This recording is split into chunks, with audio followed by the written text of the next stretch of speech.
Dan, and instead of doing my accounting work, I'm going to be doing the Harry Potter books ranked in order, starting from number 7. This is the books, not the movies, keep that in mind. Also, that's my opinion, which means it's correct. Now, number 7, let's get into it. Sorry about that. Order of the Phoenix. That didn't work. Bang. Order of the Phoenix, I'm putting in last place. Still a good book, but it's just comparatively the least good out of the books. I got two main gripes with it. Firstly, is that it seems to drag on a lot. It's very long, especially in the middle where it's kind of not much is happening. I mean, things are happening, but the things that are happening, my second gripe, is that it's very difficult to read. In that there's so much going on with Harry that he's angry at Umbridge, the Ministry, Dementors. No one's believing him. He's got PTSD from Cedric. Granted, it's not like it had to happen. You can't just have him have all these bad experiences and be a teenager and just be not affected. But that doesn't mean it's any less painful to read from the reader's perspective, because it's just a struggle. You just feel so part of the book you just want to put down, especially the parts with Umbridge and the quill, where it takes his blood and it writes it into his top of his hand, and the whole thing about no one believing him, everyone thinking he's just crazy. It kind of puts you in his perspective, and it makes it very uncomfortable to read. But it's all kind of necessary. But there's a lot of good things about the book. It introduced the prophecy, which was a great, not introduced it, but kind of it brought forward its conclusion. Like, you learned what it was. Voldemort was trying to steal it. Yeah, the end battle scene with the Voldemort in the Ministry and all that was amazing. Seeing Dumbledore in his prime against Voldemort, that's good stuff. It was great battle. Sirius dying, it was a punch in the gut, but I think it was a great narrative device, as it proved to us that it wasn't just going to be side characters dying off like Cedric. It was going to be it's saying that no character is kind of immune from death. It's proving to us that there's stakes, and they're quite high. The dreams and occlumency with Snape. So the dreams about the door, how the end door wouldn't open because it was the Ministry of Magic, the Department of Ministries, and then the subsequent occlumency with Snape to block them out, which also led to the first glimpse into Snape's backstory, where you see him being bullied by the Marauders, which is leads on to the Half-Blood Prince, of course. That was a very good. Also, Dumbledore's army was great. I like that. I didn't like the Grawp plotline with the giant, with Hagrid. I don't know, it seemed a bit implausible that a giant is just chilling in Forbidden Forest and no one really notices or cares. I don't know. I don't really like that personally. And the intro of Luna Lovegood. First time you see her, she's a great character. Now, moving on, number 6, Philosopher's Stone. Not heaps to say about this book, just that it's a great intro to the series. It's quite short. It's on the first read it's good, but upon a reread it's quite simplistic. The plot is essentially just a brief introduction to life at Hogwarts and the Wizarding World. It's mainly just centered around the stone and the mysteries surrounding it. Whether it was at first there's the fake out that it's Snape, and then it's not Snape. Obviously, it's Quirrell with Voldemort at the back of his head. But yeah, it's alright. The Mirror of Erised, which is obviously Desire backwards, and Invisibility Cloak are both great magical items that really captivate your kind of imagination and interest into the world they're living in. And I thought a scene that I really liked was when Harry gets attention in Forbidden Forest and he sees Voldemort drinking unicorn blood. I thought that was really, really cool and gives a great foreshadowing to the future darkness of the series. Number 5, following this book, Chamber of Secrets. It's quite similar to the first book, but I like that there's to kind of dive into the main villain and his motives as to what he's doing. It dives into the issue of blood purity, which is quite interesting. It can be kind of parallel to the issues in the main world at the moment with racism and stuff like that, but it was good to get a motivation and look into his past. The diary provided a convenient way of doing this. Kind of fleshed out the character and also gave a bit of dive into Hagrid's backstory and why he's in that position. Also, Dobby was the thing that came in this book. He was a bit of a menace in this book, caused a bit of problems, but he had good motives, and I think he was an interesting introduction to the series, as well as sorry about that barking. It's actually my younger brother. He's quite the animal. Lucius Malfoy was also introduced. I think he's a great character. It kind of um, gives you a reasoning behind Malfoy or Draco Malfoy, that his behavior kind of shows that the apple doesn't fall far from the tree. Also, Lockhart's pretty amusing as a character. Number 4, you have Deathly Hallows. Obviously, it's his last book in the series. Honestly, this would be a lot higher, but I feel like the middle part of this book dragged on a long time. The whole camping aspect, which is a pretty popular flaw people have this book, but it's still a great book. I thought that the idea of the Ministry being infiltrated by Voldemort and how no one really knew who was under the Imperius and who wasn't was really interesting and really like eerie. Like kind of nowhere was safe. You never knew what was safe and what wasn't. One of my favorite all-time scenes in this series was the scene with Bethilda Bagshot, where Harry tries to meet up with her and talk about her knowledge of Dumbledore, and she's actually dead and had been for a while, and he could smell her rotting. He could smell a dead body, and it turned out that Nagini was controlling her body, and the only reason Harry could understand was because she was speaking like Parseltongue, which only Harry could understand, but he didn't realize it. I thought that was just so cool and so creepy and disturbing. Um, also thought the Horcrux influencing characters' behavior and emotions was a very interesting concept. The whole thing about Ron's insecurities getting the best of him when he had the Horcrux attached to him and leaving. And as soon as he left and gave back the Horcrux, he immediately wanted to go back, but he couldn't. I thought that was really cool and good. Just it's a good way of just showing the characters and their insecurities and their flaws and stuff like that. Another thing that was explored in this book was the idea of Dumbledore previously being kind of infallible. Now it demonstrated that he was a flawed character as well, which was I like that. It's better to have characters in the grey area rather than black and white. And Dumbledore was morally grey in many ways. His previous actions leading to his younger sister's death, whether or not he can be blamed for that, it's still a point to be brought up, as well as the whole just bringing up Harry to die kind of thing. Another great scene in this book was the scene at Luna's house in her bedroom, where they go and they see all their faces and it says friends. That was really touching in my opinion.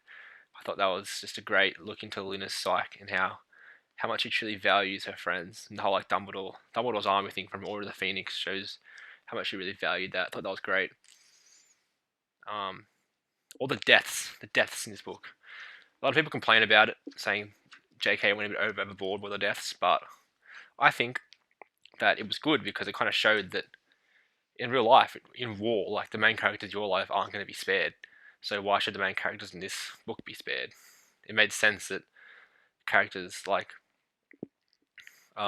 Lupin and Tonks would die because they, in the eyes of the Death Eaters, were absolute blood traitors and a werewolf to boot. So it made a lot of sense, and Dobby's death was quite sad as well. Obviously, the entire ending scene is amazing. The whole sequence, the reveal with Snape, how it was proven he was actually, whilst morally grey, he was still technically fighting for the good side all along.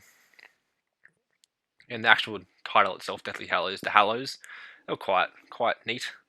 I love the idea of the throwback to the first book, how it was always mentioned how Harry's cloak when he first got it, how it seemed different to ordinary like invisibility cloaks, and now it kind of gave reasoning to that, which I thought was great, as well as the whole idea of the Elder Wand and the stone that let you not revive people, but speak with the dead kind of thing. I thought that was really neat. So Goblet of Fire, number 3. I thought this book was the first book to really go into the world building aspect. It kind of exposed you to the wizarding world other than Britain and Hogwarts. So you got to see, obviously, I'm going to butcher this. Is it Books Batons, Beaubatons? I'm not sure how you say it. It's French, and Durmstrang, which is good. You could see that it wasn't just a insular kind of community. There was more to it, as well as this. The Wizarding World Cup was great because it kind of drew parallels to like the Football World Cup, and you could kind of see that it brought nations together. Um, Barty Crouch Jr. I wish he didn't get the Dementor's kiss or basically get killed. I reckon he was a great character. I thought he was really fascinating. I thought he did such a great job at impersonating Mad Eye Moody that clearly he was a very intelligent character. He he basically like his plans were completely successful. It was only Voldemort himself that messed it up when Harry got brought to the graveyard. Um, he was probably the best, most competent Death Eater there was, and I think he was given a bit of a disservice in that he wasn't given much book time because the only parts you really see him himself are in the past where he's sentenced to Azkaban, and in the present at the very end where he's in the room, um, and well, Snape walks in and Dumbledore walks in and it all kind of unfolds. But I thought he was a great character. The tasks themselves, I wasn't heaps big on. They were kind of just there. Like, you knew Harry wasn't going to die in these tasks. Like, it kind of was a bit. It was just kind of there. Obviously, the last task had the most significance because um, crime was under the Imperius and the whole ending of it, where the whole graveyard scene. Also, Cedric dying was the first proper death in the series, I guess, which was really good, big step for the series, which is great. I thought the Yule Ball was great for character development, seeing Ron kind of his feelings for Hermione start showing a fair bit here. But that was really good. And yeah, once again, a really good ending. The ending was great. I thought it was a bit convoluted how it kind of played out. It was like she tried to do what she did with Prisoner of Azkaban, the whole like, big reveal, but it didn't work as well. But still a great book that leads to, like I was just saying, Prisoner of Azkaban. Don't get me started. The ending of this book is bar none the best thing ever. As a kid, like when I read this, it just blew my mind. The whole Pettigrew rat thing being Ron's pet, and there were so many clues to it as well, like Crookshanks being suspicious of Scabbers, um, that he was showing up on the map and stuff. There were clues, but you just wouldn't pick it. Well, I know I didn't when I was a kid reading it. Maybe as a adult reading it, you pick it, but you got also an introduction to the Marauders. You learn their backstory, Harry's dad, Lupin. Just so many great things introduced. Dementors, Hogsmeade, just so many great things introduced that made this book. So the first two books are kind of like just stories that were told in and of themselves. They weren't really exploring the whole world. Whereas this was kind of like, yes, this is a series. This is a bigger world than what we're kind of what we've been saying. It really just expanded it a lot, kind of like Goblet of Fire did on a more. Goblet of Fire did it on a more, say, just broad spectrum, whereas Prison of Azkaban expanded Harry's world a lot and what he knew, directly affecting him. Also, the ending with the whole time travel shit, I love that. I don't care what anyone says about time travel being dumb. I thought it was so cool. The whole sequence where Harry sees himself and he thinks it's his father was actually him. Oh, also, screw Aunt Marge. She's an absolute. I hate that woman. Just the lady. If you don't know who that is, just the lady at the start that is like Vernon Dursley's sister, I believe, and she causes Harry to lose his shit.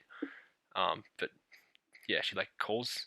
I believe he calls Harry's mum a bitch and him something. I don't know, something like that. But it was really, really, really aggressive. Screw Aunt Marge. But yes, great book. And now, obviously, you would have guessed number one, Half-Blood Prince, one of my favourite books of all time.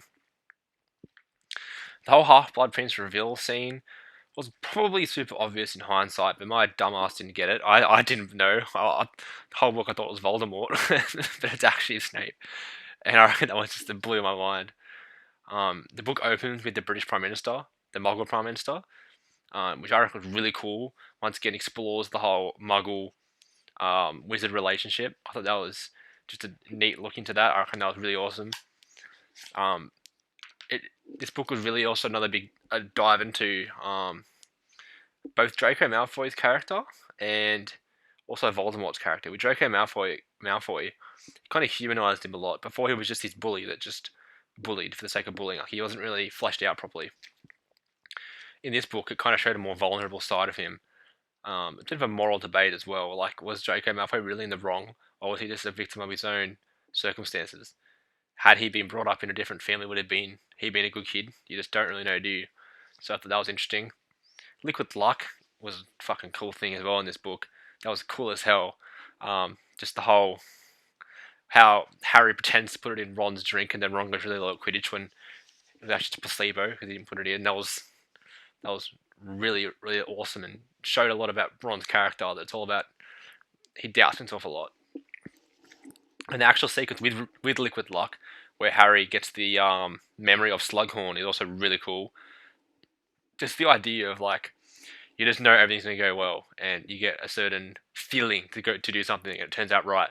I reckon that's just the coolest thing. So as I mentioned before, the dive into Voldemort's character. Voldemort's personally my favorite character. Not so much Voldemort, but the Tom Riddle aspect before he became the Dark Lord. I reckon his teenage years are so fascinating. How he went down the path that he did, and every single time they went into the Pensieve to look at his past, I was just frothing. I reckon it was so interesting. The execution of the cave scene was amazing. Great scene. For Dumbledore drinking the potion to get the locket was just heartbreaking. Seeing him in so much pain, and also was a bit of a foreshadowing to the issues explored in Deathly Hallows, which showed his dark past with his sister dying. Because you can kind of make out that what he was saying, what he was seeing, because it's been theorized that the potion makes you see your worst memories, and what Dumbledore was most likely seeing was his sister being killed or dying, whatever, however she died. This book also brought forward the Harry and Ginny pairing, which was really nice. But that was it's good to have the character have something good happening amongst all the pain, and it was just a win. It was a win for Harry. He won the Quidditch match. He won Ginny. It was awesome. Oh no, he didn't win it. Sorry, he was in what was he doing? He wasn't. He didn't participate in the match. I don't believe he was in a in the. He was. I forget what he was doing, but he wasn't involved in the actual game. But when he went back to the locker and found out they won, and he was a happy chappy. Ron and Lavender being a couple was a good development of the eventual Ron and Hermione pairing. It kind of showed that Ron was a bit insecure about not having been with a girl, and he just kind of went with the first girl that he saw. And Hermione was very upset about that. This book introduced the Horcruxes, which is of course integral to the future plot. Obviously, the big finale at the end with Snape being killed. Sorry, not Snape being killed. Dumbledore being killed by Snape. This brought forward a massive debate about whether Snape was good or bad, and I wish I had been around. Like, I wasn't really old enough to have read the books when they first came out, but I wish I had been around to witness all the debating and whether Snape was good or bad and all the theories, because that would have been amazing. Because at this point in the series, it was unknown. You just couldn't tell whether he was good or bad, and I thought that was really great, and really, it's really great writing to have a character that you just really can't tell whether they're good or bad, even though he just murdered the character that at that point was the shining star of light and hope and goodness. So yeah, great book, and that shall be